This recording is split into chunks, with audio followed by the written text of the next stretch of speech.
Tamil super താരം സൂര്യ വർഷങ്ങൾക്ക് മുമ്പ് തുടങ്ങി വച്ച ഒരു മാർക്കറ്റിംഗ് രീതിയുണ്ട്. ആ ഒരു ഫിലിം പ്രൊമോഷൻ രീതിയാണ് ഇന്ന് ഇന്ത്യയിലുടനീളം സക്സസ് ആയിട്ട് മുന്നോട്ട് പോയിക്കൊണ്ടിരിക്കുന്നത്. AR മുരുകദാസ് സംവിധാനം ചെയ്ത് സൂര്യ നായകനായിട്ട് അഭിനയിച്ച ഗജനി എന്ന സിനിമയുടെ ഫിലിം പ്രൊമോഷനുമായി ബന്ധപ്പെട്ടാണ് വർഷങ്ങൾക്ക് മുമ്പ് സൂര്യ ശിവകുമാർ ഇങ്ങനെ ഒരു മാർക്കറ്റിംഗ് രീതി തുടങ്ങി വെച്ചത്. അതായത് ഒരു തമിഴ് സിനിമയുടെ പ്രൊമോഷന് വേണ്ടി അന്യ സംസ്ഥാനങ്ങളിൽ ഉടനീളം പോയി അതിനെ മാർക്കറ്റ് ചെയ്യുന്ന ഒരു രീതി സൂര്യ ശിവകുമാറാണ് ഗജനി എന്ന സിനിമയിലൂടെ തുടങ്ങി വെച്ചെന്നാണ് നമുക്ക് അറിയാൻ സാധിച്ചത്. ഇന്ന് ഈ രീതിയിലുള്ള ഫിലിം പ്രൊമോഷൻ വളരെ കോസ്റ്റ്ലി ആയിട്ടുള്ള ഒരു പ്രൊമോഷൻ മെത്തേഡായി മാറിക്കൊണ്ടിരിക്കുകയാണ്. അന്ന് സൂര്യ തുടങ്ങി വെച്ച ഫിലിം പ്രൊമോഷൻ്റെ ഗുണം ഇന്ന് സൂര്യയ്ക്ക് തന്നെയാണ് 10 മടങ്ങായി തിരിച്ചു ലഭിച്ചിരിക്കുന്നത്. കാരണം സൂര്യ തൻ്റെ ഏറ്റവും പുതിയ സിനിമയായുള്ള കങ്കോയുടെ പ്രൊമോഷനുമായി ബന്ധപ്പെട്ട് കൊച്ചിയിലെ ലുലു മാളിൽ എത്തിച്ചേർന്നപ്പോൾ ലുലു മാളിൻ്റെ ചരിത്രത്തിൽ തന്നെ ഏറ്റവും വലിയ ക്രൗഡിനെയാണ് നമുക്കവിടെ കാണാൻ സാധിച്ചത്. അപ്പോൾ സൂര്യ എന്ന സൂപ്പർ താരത്തെ കൊച്ചിയിലും ഇന്ത്യയിലെ മറ്റ് മേജർ സിറ്റികളിലുമെല്ലാം കൊണ്ടു നടന്ന് ഫിലിം പ്രൊമോഷൻ ചെയ്യുന്നതിന് വേണ്ടിയിട്ട് ഇതിൻ്റെ നിർമ്മാതാക്കൾക്ക് എത്രമാത്രം ചിലവായി കാണും? ഒരു ഏകദേശ കണക്ക് പറയുകയാണെങ്കിൽ ഒരു സിനിമ നിർമ്മിക്കുന്നതിന് ആവശ്യമായുള്ള ടോട്ടൽ തുകയുടെ 25% രൂപ അതിൻ്റെ ഫിലിം പ്രൊമോഷന് വേണ്ടി ചിലവഴിക്കുന്നു എന്നാണ് നമുക്കറിയാൻ സാധിച്ചത്. അതായത് കങ്കുവ പോലെയുള്ള ബിഗ് ബഡ്ജറ്റ് സിനിമകൾ നിർമ്മിക്കുന്ന ചിലവ് കൊണ്ട് നമുക്ക് 2-3 മലയാള സിനിമകൾ നിർമ്മിക്കാൻ സാധിക്കുമെന്നതാണ് ഏറ്റവും അതിശയകരമായിട്ടുള്ള ഒരു വസ്തുത.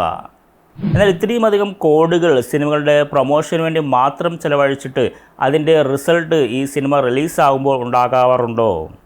തമിഴ് സിനിമകളുടെ ഈ വർഷത്തെ മാത്രം കണക്കെടുത്തു കഴിഞ്ഞാണെങ്കിൽ നമുക്ക് മനസ്സിലാക്കാൻ സാധിക്കുന്നത് വമ്പൻ തുകയാണ് തമിഴ് സിനിമകൾ ഫിലിം പ്രൊമോഷന് വേണ്ടി ചിലവഴിച്ചിട്ടുള്ളത്. എന്നാൽ വമ്പൻ മുടക്കുമുതൽ നിർമ്മിച്ച് ഗംഭീരമായിട്ടുള്ള തുക ഫിലിം പ്രൊമോഷന് വേണ്ടി ചിലവഴിച്ചിട്ടുള്ള ചില സിനിമകൾ വളരെയധികം നിരാശപ്പെടുത്തിയ കാഴ്ചയാണ് നമുക്ക് ഈ വർഷം കാണാൻ സാധിച്ചിട്ടുള്ളത്. ഇതിലുള്ള ഏറ്റവും വലിയ ഉദാഹരണമാണ് വമ്പൻ താരനിരയിൽ അണിഞ്ഞൊരുങ്ങിയ വമ്പൻ മുടക്കുമുതൽ നിർമ്മിച്ച ഏറെ ഹൈപ്പ് നൽകിയ ഫിലിം പ്രൊമോഷന് വേണ്ടി വളരെയധികം തുക ചെലവഴിച്ചിട്ടുള്ള ഒരു സൂപ്പർ താര ചിത്രം. ഇന്ത്യയിലെ തന്നെ ഏറ്റവും വലിയ സൂപ്പർ താരമെന്ന് വിശേഷിപ്പിക്കുന്ന സാക്ഷാൽ രജനികാന്തിൻ്റെ വേട്രിയാൻ എന്ന സിനിമയെ പറ്റിയാണ് ഞാൻ പറഞ്ഞു വന്നത്. നമ്മുടെ മലയാളി താരങ്ങളായുള്ള ഫഹദ് ഫാസിലും മഞ്ജു വാര്യറും ഒക്കെ അഭിനയിച്ച ഈ സിനിമയിൽ ബോളിവുഡിൽ നിന്നും സാക്ഷാൽ അമിതാഭ് ബച്ചൻ സുപ്രധാന വേഷത്തിൽ അഭിനയിച്ചു. എങ്കിൽ കൂടിയും ഈ സിനിമയ്ക്ക് പ്രതീക്ഷിച്ചത്ര റിസൾട്ടല്ല ഉണ്ടായിട്ടുള്ളത്. ഈ സിനിമയുടെ മുടക്കുമുതൽ ഇതിന് തിരിച്ചുപിടിക്കാനായോ എന്ന് തന്നെയാണ് സാമ്പത്തിക വിദഗ്ധർ സംശയം പ്രകടിപ്പിക്കുന്നത്. അതുപോലെ തന്നെ ഏറെ കെട്ടിഘോഷിച്ച വമ്പൻ ഹൈപ്പ് നൽകിയ മറ്റൊരു ചിത്രമാണ് കേരളത്തിലുടനീളം സൂര്യയെ പോലെ തന്നെ ആരാധകരുള്ള ഒരു സൂപ്പർ താരത്തിൻ്റെ സിനിമ, അതും 8 നിലയിൽ പൊട്ടി എന്നുള്ള അവസ്ഥയിലാണ് അവസാനിച്ചത്.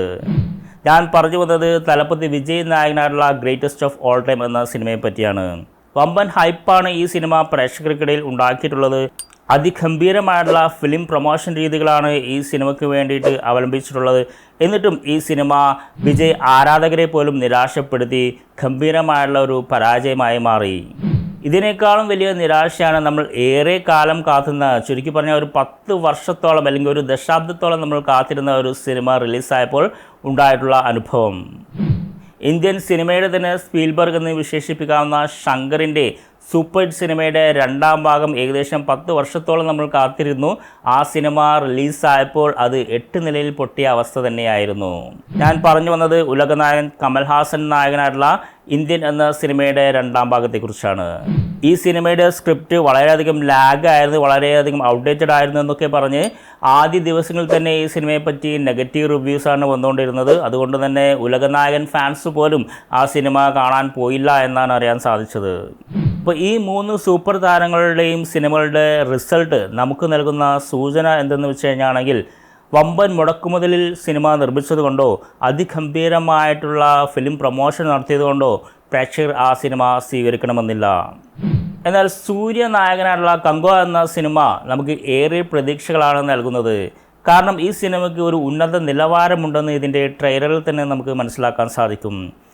ഇതിൻ്റെ ഈയിടെ റിലീസായിട്ടുള്ള റിലീസ് ടീസർ കണ്ടപ്പോൾ നമുക്ക് ഏറെ എക്സൈറ്റ്മെൻ്റ് ആണ് ഉണ്ടായിട്ടുള്ളത്. നമ്മൾ പ്രതീക്ഷിക്കാത്ത ചില അഭിനേതാക്കളും ഈ സിനിമയിൽ അഭിനയിക്കുന്നുണ്ട് എന്നുള്ള സൂചനകളാണ് നൽകുന്നത്. ഈ സിനിമയുടെ ഏറ്റവും വലിയ അട്രാക്ഷൻ എന്ന് പറയുന്നത് ഇതിലെ അതിഗംഭീരമായിട്ടുള്ള ആക്ഷൻ സീക്വൻസുകളായിരിക്കുമെന്നാണ് സൂചന നമുക്ക് ലഭിക്കുന്നത്. അതുപോലെ തന്നെ വമ്പൻ മുടക്കുമുതൽ നിർമ്മിച്ചുള്ള ഈ സിനിമ VFXന് ഏറെ പ്രാധാന്യം നൽകിയിട്ടുണ്ട്. അതുകൊണ്ട് തന്നെ ഇത് ടെക്നിക്കലി റിച്ച് ആണ് എന്നുള്ള സൂചന നമുക്ക് ട്രെയിലറിൽ നിന്ന് ലഭിക്കുന്നുണ്ട്. അവയെ കൂടാതെ ഈ സിനിമയുടെ ഗാനങ്ങളും പശ്ചാത്തല സംഗീതവും നമ്മളെ സാറ്റിസ്ഫൈ ചെയ്യുന്ന രീതിയിലാണ് എന്ന് നമുക്ക് മനസ്സിലാക്കാൻ സാധിക്കുന്നുണ്ട്. അതുപോലെ തന്നെ ഇതിൽ ഏറ്റവും അധികം അട്രാക്റ്റീവ് ആയിട്ടുള്ള ഒരു കാര്യം എന്ന് വെച്ച് കഴിഞ്ഞാൽ സൂര്യ എന്ന സൂപ്പർ സ്റ്റാർ തൻ്റെ ഏറ്റവും അധികം ദിവസങ്ങൾ ഷൂട്ടിങ്ങിന് വേണ്ടി ചെലവഴിച്ചു. തൻ്റെ ബോഡി ട്രാൻസ്ഫോർമേഷന് വേണ്ടിയിട്ട് വളരെയധികം ഡെഡിക്കേഷനാണ് അദ്ദേഹം കാഴ്ചവെച്ചിട്ടുള്ളത്.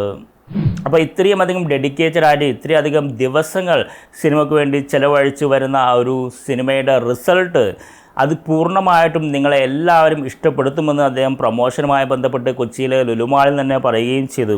അപ്പോൾ അദ്ദേഹം നൽകുന്ന ഒരു പ്രോമിസ് തന്നെയാണ് ഈ സിനിമ കാണാൻ നമ്മളെ പ്രേരിപ്പിക്കുന്ന ഏറ്റവും വലിയ ഇമ്പോർട്ടൻ്റ് ആയിട്ടുള്ള ഒരു ഘടകം.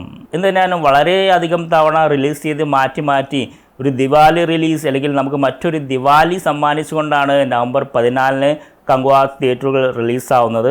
കേരളത്തിലെ തിയേറ്ററുകൾ ഏർലി മോർണിംഗ് ഫാൻ ഷോ വരെ ഉണ്ടാകുമെന്നുള്ള അറിയിപ്പാണ് നമുക്ക് ലഭിക്കുന്നത്. എന്നിരുന്നാലും നിങ്ങൾ ഫസ്റ്റ് ഷോ പോയി ഇത് കാണുക. എന്നിട്ട് ആ സിനിമയെ പറ്റിയുള്ള നിങ്ങളുടെ അഭിപ്രായം കൂടെ കമൻറ്റായി രേഖപ്പെടുത്താം. അതുപോലെ തന്നെ ഈ വീഡിയോയെക്കുറിച്ച് നിങ്ങൾക്ക് എന്ത് അഭിപ്രായം ഉണ്ടെങ്കിലും ഈ വീഡിയോയിൽ ഞാൻ പറഞ്ഞിട്ടുള്ള കാര്യങ്ങൾ യോജിക്കുന്നുണ്ടെങ്കിലും വിയോജിപ്പുണ്ടെങ്കിലും അതൊക്കെ നിങ്ങൾക്ക് ഇവിടെ കമൻറ്റായി രേഖപ്പെടുത്താം. ഈ വീഡിയോ നിങ്ങൾക്ക് ഇഷ്ടപ്പെടുമെന്ന് ഞാൻ വിശ്വസിക്കുന്നു. ഇഷ്ടപ്പെട്ടാൽ ഒന്ന് ലൈക്ക് ചെയ്തേക്കണം, നിങ്ങളുടെ സുഹൃത്തുക്കളുമായി ഒന്ന് ഷെയർ ചെയ്തേക്കണം. നിങ്ങൾ ആദ്യമായാണ് ഈ ചാനൽ കാണുന്നെങ്കിൽ ഒന്ന് സബ്സ്ക്രൈബ് ചെയ്യണം. കാരണം ഇതുപോലെ ഒരുപാട് ഇൻഫോർമേറ്റീവ് ആൻഡ് എൻ്റർടൈനിങ് വീഡിയോസുമായിട്ട് ഞാൻ വീണ്ടും വരുന്നുണ്ട്. അപ്പോൾ നമുക്ക് അടുത്ത വീഡിയോയിൽ കാണാം. അതുവരെ this is Jubair signing of.